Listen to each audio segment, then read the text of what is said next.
Got a question here. I'm feeling stuck and quite discouraged. After dedicating several months to LSAT study, my scores are lingering around 145 on practice tests. I understand the fundamental concepts but struggle significantly under the pressure of timed conditions. I need some honest, tough love advice. What critical mistakes might I be making, and how can I realistically improve my score? Is it more about refining my test taking strategies, or should I revisit the basics in each section? All right, so you said you wanted some tough love advice. Here it is. You don't understand the fundamental concepts. You said you did, but your score shows that you don't. 145 is below the median, it's below the average. The median LSAT score is a 151, and to be honest, there's no law school worth going to that would take you with a 145. I say this from a place of love. I want to help you improve and do better, but you got to get that score into the 150s at least to make law school worth attending. I'd recommend aiming to at least score 160. And hey, why not aim for a 180, right? So the critical mistake you're making, it seems, first off, is timing yourself too soon. If your understanding shows that you're only at a 145, you're not yet ready to time yourself.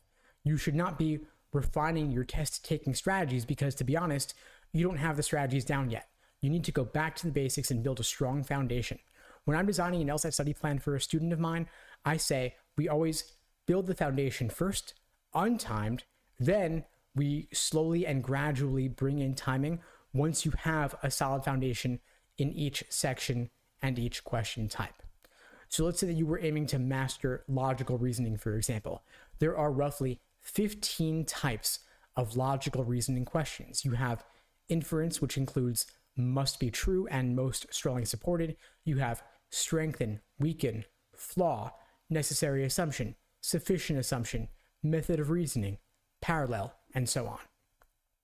Do you understand thoroughly the proper perspective from which to view each of these question types? Then if you're taking the LSAT with the logic game section, are you mastering ordering games, grouping games, combinations of those? Do you know all the different types of reading comprehension questions? Once you do, then you are ready to start adding timing. But if you can't tell me the difference, say, between necessary assumption questions and sufficient assumption questions, you're not yet ready to time yourself on a logical reasoning section. So forget the timing, focus on accuracy for now. I'd also want to know, of course, when you're taking the LSAT. You mentioned you've been studying for several months already. You might be ready to throw in the towel and just take it and be done. I'd encourage you, don't do that because you're only around a 145. We're already speaking now, we're at the tail end of the cycle. I'd recommend at this point that you probably aim to take the LSAT in April or June if you want to take it with the logic game section, and then take it in August or beyond without games.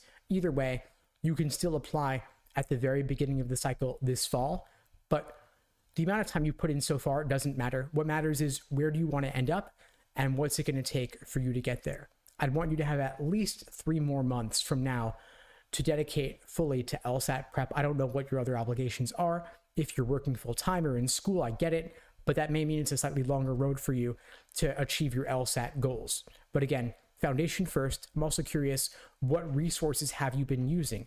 Are you self-studying out of books? Are you watching videos? Or are you getting live support in a small group setting or in a live one-on-one setting?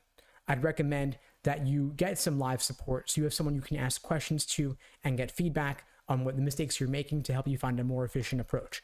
At LSAT Unplugged, if you're aiming for a top score, we have a lot of ways we can help you out. We have live online small group sessions via Zoom 4 nights a week. We have on-demand video courses. We also offer small group coaching. And then we have private one-on-one intensive coaching programs as well. So if you're interested in getting my help, you can check out the links below to find out more and to book a call with me and my team. We'd be glad to help you out. Now, as for your study plan, we mentioned building that foundation.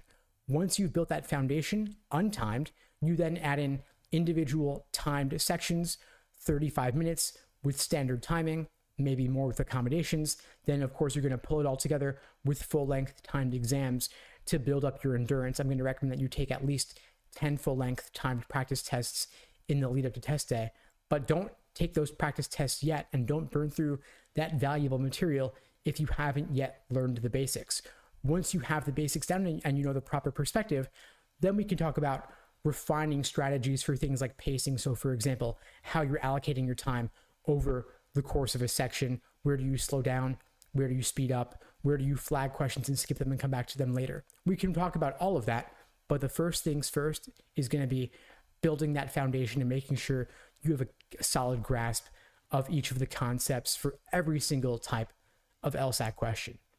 Anyway, that's all for now. I hope you found this video helpful. If you did, please do me a favor and share it with someone who needs to see it. I don't do any advertising for this channel. I rely only on word of mouth to help get the word out, and your spreading the word really does make a difference. In the meantime, I wish you all the best and take care.